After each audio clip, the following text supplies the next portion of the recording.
नमस्कार, स्वागत है आपका। आप देख रहे हैं इंडिया बोल रहा है। मैं हूं आपके साथ विवेक शांडिल्य।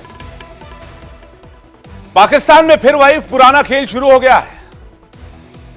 सत्ता बदली, चेहरे बदले, लेकिन डोर आज भी सेना के हाथ में। और अब तो वहां सेना को बाकायदा संविधान में संशोधन करके सबसे सुप्रीम पावर देने की तैयारी की जा रही है।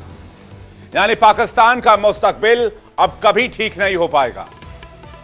संविधान में संशोधन के नाम पर लोकतंत्र की नींव तोड़ी जा रही है, लोकतंत्र की विदाई हो रही है। वैसे भी लोकतंत्र कभी पाकिस्तान में था ही नहीं, लेकिन यह तख्ता पलट की नई पटकथा है।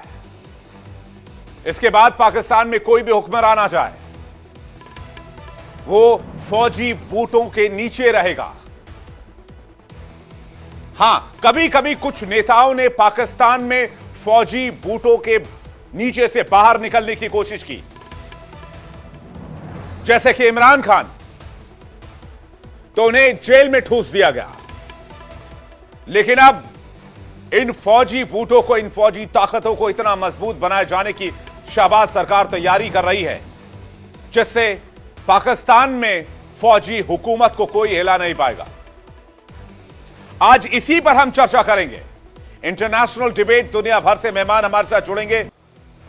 पाकिस्तान की राजनीतिक मिजाज एक बार फिर से आर्मी की तरफ झुकी हुई नजर आ रही है। एक बड़े खेल के लिए मंच सजाया जा रहा है। आसिम मुनीर पाकिस्तानी सेना के प्रमुख, और आसिम मुनीर के इर्द गिर्द जमी नई राजनीति, संवैधानिक बदलाव और संभवतः अगले पीएम की पर्ची कटने की चर्चा अब तेज हो गई है। अमेंडमेंट की बात की जा रही है कॉन्स्टिट्यूशन में, लेकिन यह सिर्फ एक संविधान संशोधन नहीं, बदलाव नहीं, बल्कि पाकिस्तान में आर्मी रिजीम को एक पूरी तरीके से नया रूप, नया मोड़ देने वाला फैसला कहा जा रहा है। पाकिस्तान में हाल ही में 26 कॉन्स्टिट्यूशनल अमेंडमेंट ने न्यायपालिका की संरचना, शीर्ष न्यायाधीशों के कार्यकाल और न्यायिक नियुक्तियों की प्रक्रिया में बड़ा हस्तक्षेप किया। सरकार का दावा यह था कि पाकिस्तान में सो कॉल्ड लोकतंत्र को मजबूत करने के लिए फैसला लिया गया, लेकिन लोकतंत्र है कहां पाकिस्तान में? क्या होता है लोकतंत्र पाकिस्तान के अंदर? हालांकि विपक्ष और कई विश्लेषक इसे जरूरत से ज्यादा सत्ता केंद्रित कदम बता रहे हैं, जो कि है। अब विश्लेषकों की माने तो विधेयक के बाद सत्ता संस्थाओं के बीच संतुलन से ज्यादा केंद्रीय नियंत्रण की दिशा में कदम बढ़े हैं। न्यायपालिका, कार्यपालिका और सैन्य नेतृत्व के बीच नए समीकरण तैयार हो रहे हैं, और मुनीर की बढ़ती ताकत इसे और पावरफुल करने की कोशिश की जा रही है, जिससे सैन्य सियासी गठजोड़ में और नए तारतम्य लाया जा सके। मुनीर का नया प्लान इसमें क्या है? चर्चा है कि मुनीर के नेतृत्व के तहत सेना और सत्ता साझेदार मिलकर एक ऐसा फ्रेमवर्क तैयार कर रहे हैं पाकिस्तान में, जिसमें संवैधानिक बदलाव के जरिए राजनीतिक भविष्य को सुरक्षित किया जा सकेगा। सेना प्रमुख की सेवा की अवधि आगे बढ़ी है। इस तरह से सेना प्रमुख की लंबी भूमिका सुनिश्चित हो सकती है। 27th अमेंडमेंट लाया जा रहा है, संविधान संशोधन किया जा रहा है, जिससे कि फील्ड मार्शल को एक संवैधानिक पद बनाया जा सके। यानी पाकिस्तान में सबसे पावरफुल पोस्ट। वैसे आर्मी चीफ ही काफी है, इसमें अमेंडमेंट करने की आवश्यकता नहीं है। आज की तारीख में भी पाकिस्तान के प्रधानमंत्री, पाकिस्तान के राष्ट्रपति आसिम मुनीर के नीचे हैं।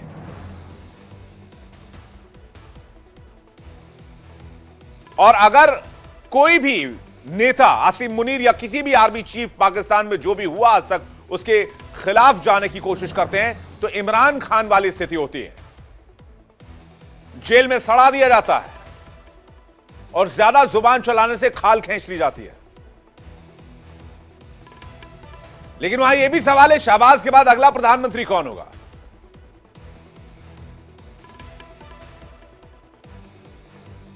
संदर्भ में यह कहा जा रहा है कि संवैधानिक बदलाव के जरिए उस व्यक्ति या गठबंधन की संभावनाएं पुख्ता करना है, जिसे इस नए ढांचे में काम करना होगा। लेकिन खुले तौर पर नाम सामने नहीं आए, क्योंकि प्रक्रिया आधार में है, राजनीतिक पटल पर चल रही है। तो क्या यह तख्ता पलट की तैयारी है? कुछ राजनीतिक विश्लेषक, विपक्षी दल इसे संवैधानिक तख्ता पलट कह रहे हैं। या नियम कानून में ऐसे बदलाव कि सत्ता संस्थाओं का नियंत्रण सामान्य लोकतांत्रिक प्रक्रिया के बाहर चले जाए, जैसे कि फील्ड मार्शल के पास चले जाए। सरकार का दावा है कि इससे लोकतंत्र मजबूत होगा, जबकि विशेषज्ञ सवाल यह पूछ रहे हैं, जब संवैधानिक बदलाव की इतनी जल्दबाजी और कम पारदर्शिता से लाया जा रहा है तो उसकी वैधता और उद्देश्य पर स्वाभाविक सवाल लाजमी है। लेकिन इस 27th अमेंडमेंट जो है उसमें असीम मुनीर को एक प्रॉपर फील्ड मार्शल का एक संवैधानिक पद देने की तैयारी। मकसद क्या है, क्यों करना है ऐसा, और उसके पावर्स क्या होंगे? बातचीत करने के लिए मेहमानों का एक बड़ा पैनल हमारे साथ जुड़ रहा है। हमारे साथ इस वक्त मोहम्मद बिलाल शफीक जुड़ रहे हैं। डॉक्टर मोहम्मद बिलाल शफीक, वरिष्ठ पत्रकार, पाकिस्तान से। मेजर जनरल डॉक्टर जेके बंसल हमारे साथ जुड़ रहे हैं, रक्षा विशेषज्ञ। हमारे साथ निपुण आलम बयान जुड़ रहे हैं, अंतर्राष्ट्रीय मामलों की जानकार। हमारे साथ उज़मा करदार जुड़ रही हैं, नेता पीएमएलएन। आप सभी मेहमानों का बहुत स्वागत है और दर्शकों मैं आपका बहुत स्वागत करता हूं। पहला सवाल उज़मा करदार आपसे है, क्योंकि आप वहां पर पॉलिटिकल पार्टी पीएमएलएन के एक इंपॉर्टेंट लीडर हैं। 27th अमेंडमेंट को लेकर क्यों तैयारी और क्या तैयारी है आप लोगों की?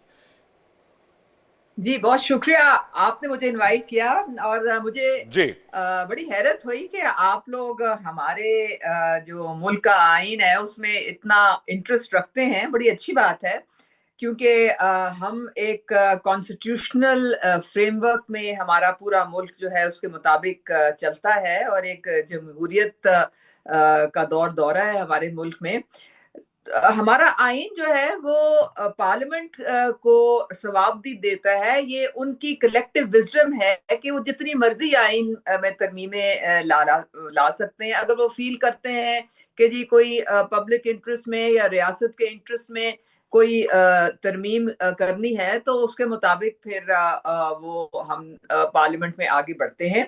और इसी तरह से जो पीछे हमारी 26th अमेंडमेंट हुई थी कॉन्स्टिट्यूशन में, वो भी 2/3 मेजॉरिटी के साथ की जाती है। पार्लियामेंट में आपको इतना नंबर चाहिए अगर आपने किसी भी किस्म की अपने कॉन्स्टिट्यूशन में तरमीम करनी है। अब जो 27th अमेंडमेंट है उसमें काफी चीजें शामिल हैं और वो अभी पूरा हमें जो उसका ड्राफ्ट है अभी हमारे सामने नहीं आया। अभी सिर्फ 2-4 बातें हमें जो है वो पब्लिक में अभी पता है। अभी इसमें सेनेट में और पार्लियामेंट में पूरी डिबेट होगी, डिस्कशन होगी, एक कंसेंसस बिल्ड किया जाएगा और जब 2/3 जब अमेंडमेंट जो है ये पास की जाएगी, इसमें काफी सारी एक हमारे कॉन्स्टिट्यूशनल कोर्ट के मुतालिक, हमारी मैजिस्ट्रेट एग्जीक्यूटिव मैजिस्ट्रेट्स के मुतालिक, हमारे जजेस की किस तरह से सिलेक्शन होनी है उसके मुतालिक, हमारी ईसीपी में किस तरह से सिलेक्शंस होनी है उसके मुतालिक, आर्टिकल 243 है उसके हवाले से भी थोड़ी सी अमेंडमेंट होगी। कुछ हम वफाक चाहता है कि फैमिली प्लानिंग और एजुकेशन के जो डिपार्टमेंट्स हैं वो वापस फेडरल हुकूमत में आए। तो इस तरह की काफी चीजें हैं, लेकिन अभी ये सारी बातें जो हैं ये सब अभी बातें हैं। ये पहले पार्लियामेंट में आएंगी, फिर सेनेट में डिस्कस होंगी और उसके बाद फिर स्टैंडिंग कमेटीज के पास जाएंगी। और नहीं, ये जो आपने न्यायिक प्रक्रिया का हवाला दिया या लोकतंत्र का हवाला दिया वो ठीक है, वो आपका इंटरनल मैटर है, मैं उसमें बहुत ज्यादा जाऊंगा भी नहीं।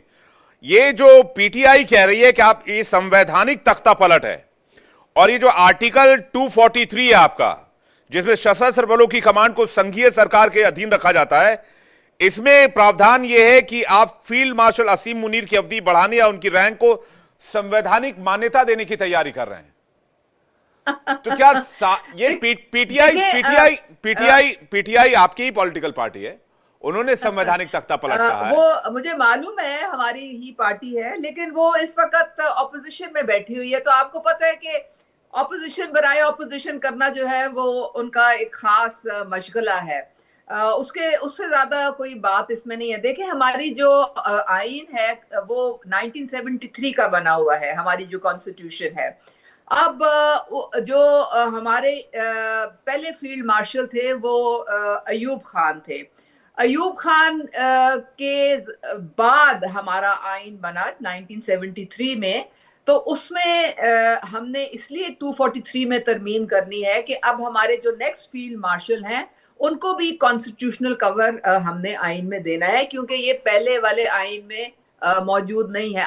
अब जो हमारे फील्ड नहीं, मार्शल ये बने ऐसा हैं तो वो नहीं कि उन्होंने असीम मुनीर पाकिस्तान के लिए असीम मुनीर के इशारे पर ये जबरन किया जा रहा हो, क्योंकि नहीं ये जी, भी खबर है कि उनके उनके प्रेशर की वजह से उनके उनको फील्ड इशारे मार्शल पे बनाया गया। उनके इशारे पे कुछ भी नहीं हो रहा। हम अपनी एक जी, पार्लिमानी हमारी पार्लियामेंट में ये जो अगर सारे इसको अप्रूव करेंगे इंशाल्लाह ताला ये होगा। आसिम मुनीर साहब जो है, मुझे पता है आप लोग बहुत खौफ खाते हैं, उन्होंने जो मार्का हक में आप लोगों को शिकस्त फाश दी है वो अब आपको भूलती नहीं है। और आप लोग में मुझे पता है कि पूरी दुनिया में आपको शर्मिंदगी उठानी पड़ी। दिल को बहलाने के लिए लेकिन उज़मा मैडम ये ख्याल बहुत अच्छा है वैसे, जो आप कहानियां ये आप लोग नहीं, सुनाते हैं ख्याल पाकिस्तानी नहीं है, बच्चों को ख्याल नहीं है, ये पूरी कि दुनिया में ऐसा हो वाज़ेह गया हो वैसा चुका हो है। गया, कि भारत जो है वो जंग हार गया, भारत के हमने रफेल गिरा दिए। ये ठीक है, आप लोग ये किताबें वहां पर लिखिए, अच्छी बात है, अपने बच्चों को कहानियां सुनाइए, ये अपने बच्चों नहीं को नहीं, हौसला कहानी बढ़ाने नहीं के है, ये लिए। हकीकत है। अब आप नहीं इस ठीक है, हकीकत को अभी अगर उस पर मान बहुत जाए तो बातचीत कर अच्छी चुके बात हैं, होगी। अब वो रिपीट नहीं करेंगे, बहुत बातचीत हो गई है।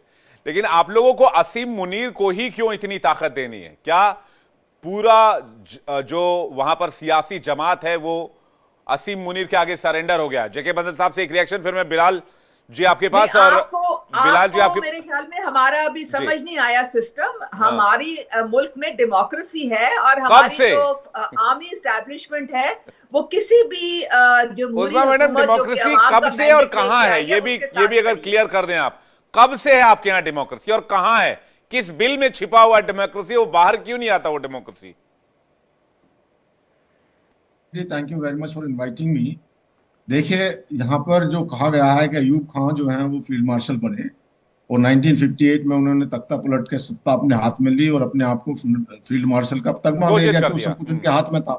तो 1959 में दे लिया और वो रहे। तो उस समय तो ना कोई कानून बना ना कुछ बना। अब जो आप असलियत को देखें तो वो ये है कि पाकिस्तान में हमेशा ही जो है मिलिट्री रूल रहा है, चाहे पर्दे के पीछे से हो या सामने से। उसका कारण ये है कि इस समय ये एक जो आपस में एक एग्रीमेंट है कि भाई सिविलियन गवर्नमेंट को दिखाने के लिए है, सत्ता जो है वो चलाएंगे फील्ड मार्शल।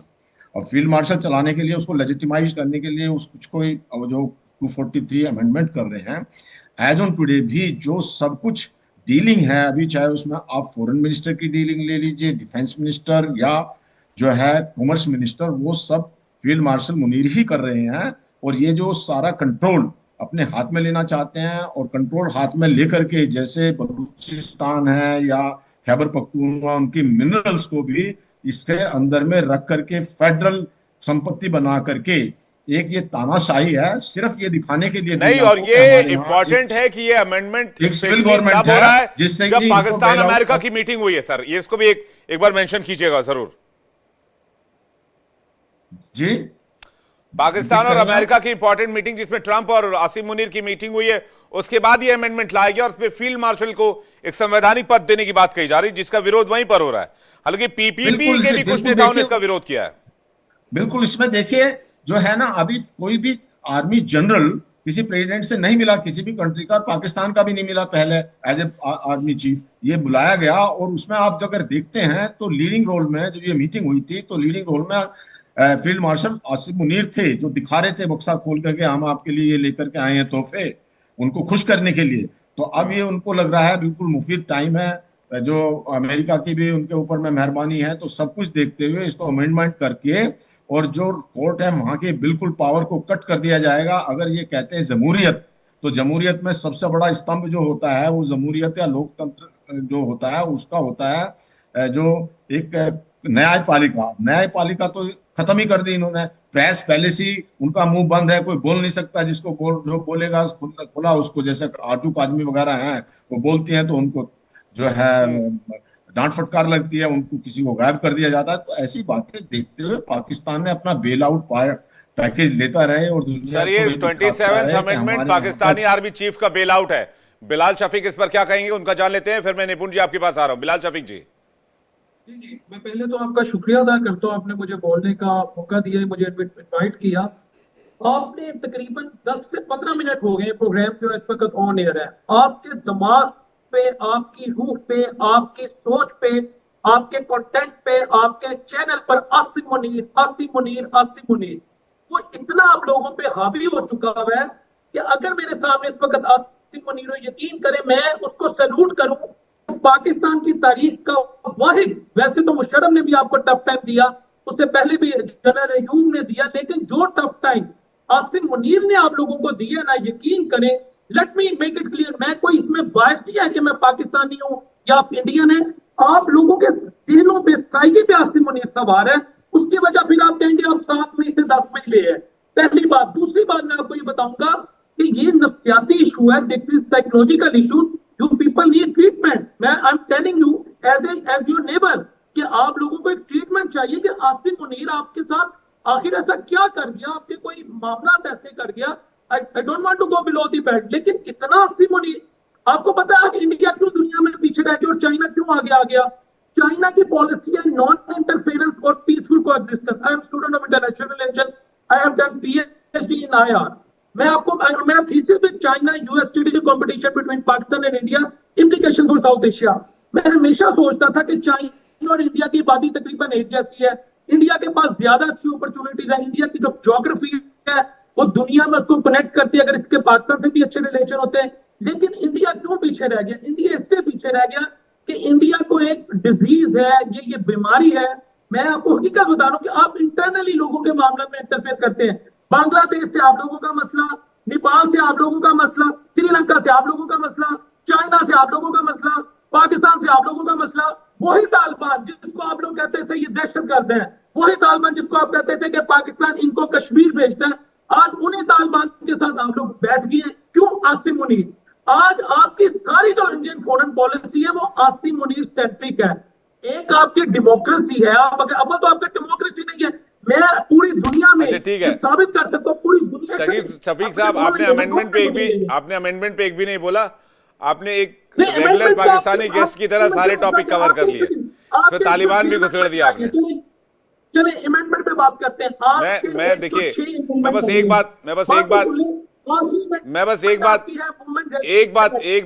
बात कहना चाहता हूं। आप कह रहे हैं कि भारत इतना पाकिस्तान आसिम मुनीर क्यों कर रहा है? देखिए, मैं क्या कहता हूं, अगर पड़ोस में चोर, गुंडा, बदमाश, टेररिस्ट आके बस जाए तो जाहिर बात है चिंता होगी। आपके पड़ोस में भी कोई चोर, गुंडा, बदमाश, डकैत, ठग अगर आके रहने लगेगा तो आप परेशान हो जाएंगे। आप बोलेंगे कि पता नहीं बगल में कौन कौन से कैसे लोग आ रहे हैं। प्रेसिडेंट ट्रंप उसको बुलाता है, पूरी दुनिया का वो इस वक्त एक वो जिसे कहते हैं पॉलिसी मेकर है। आप कह रहे चोर और गुंडा, आपका मोदी तो बड़े नेता ऐसे लोगों से संपर्क रखते हैं अपने, बड़े नेता ऐसे लोगों से संपर्क रखते हैं अपने गंदे कामों को करवाने के लिए। आप ही के डिफेंस मिनिस्टर ने कहा था कि हम अमेरिका के लिए 30 सालों से गंदा काम करते आ रहे हैं। हमने थोड़ी कहा, आपके डिफेंस मिनिस्टर का बयान है। तो हमारी चिंता बस इतनी है भाई, पड़ोस में अगर आपके पड़ोस में भी कोई गुंडा बदमाश आ जाएगा जो चिंता होनी लाजमी है ना, तो हमारी चिंता बस इतनी है, बाकी कोई टेंशन वाली बात नहीं। आप मोदी को कहें you are not a female, he is a male, वो ट्रंप के सामने जाएगा, ट्रंप अच्छा ठीक है, अपना बीपी हाई मत कीजिए, अभी काफी देर चर्चा चल रही है।